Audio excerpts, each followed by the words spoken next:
ડભોઈના ભીલાપુર અને રાજલી ક્રોસિંગ વચ્ચે વારંવાર અકસ્માતોની વણઝાર જોવા મળતી હોય છે। અકસ્માતમાં અનેક લોકોએ પોતાના જીવ પણ ગુમાવ્યા છે, ત્યારે આખરે ગ્રામજનોએ કંટાળીને ચક્કાજામ કર્યો હતો।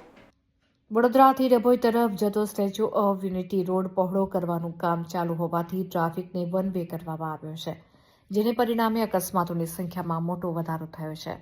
ટ્રાફિક વન વે કરાતા ખાસ કરીને નાના વાહન ચાલકો અકસ્માતનો ભોગ બની રહ્યા છે। માર્ગ બંધ થતાં ટ્રાફિક જામની સ્થિતિ સર્જાઈ છે।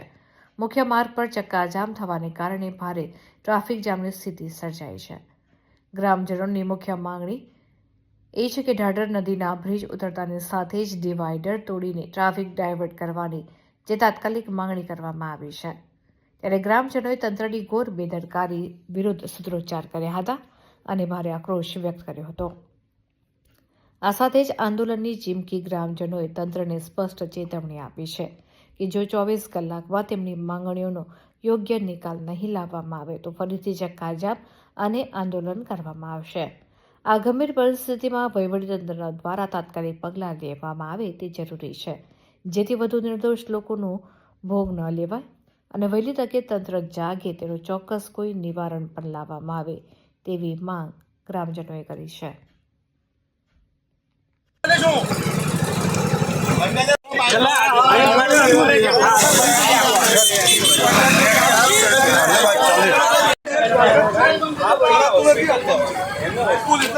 एक गाड़ी जवा दो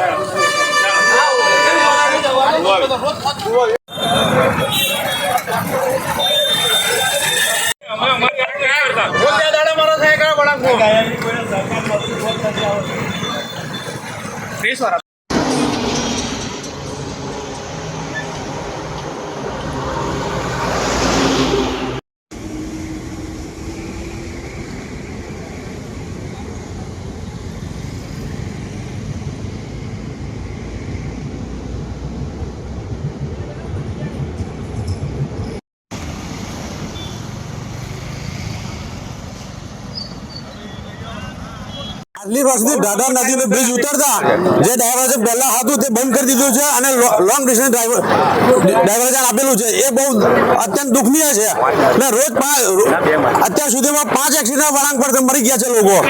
આ સ્ટેટ હાઈવે હોય, સ્ટેચ્યુ ઓફ યુનિટી હાઈવે હોવાથી બ્રિજથી ઉતરતા તાબડતોડ ડિવાઈડર આપો એવી અમારી માગણી છે પ્રજાની, અને નહીં આપવામાં આવે તો આ રોડ બ્લોક કરી દેવામાં આવશે।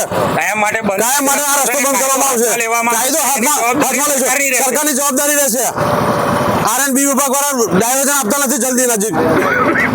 આટલું બધું લોંગ ડિસ્ટન્સ રાજલી ક્રોસિંગ અને ભીલાપુરની વચ્ચેનો આ રોડ છે અને આ રોડની અંદર જે ડાયવર્ઝન આપેલું છે બહુ લાંબુ છે અને આગળ જે ટર્નિંગ છે એના હિસાબથી ભયંકર એક્સિડન્ટો થાય છે।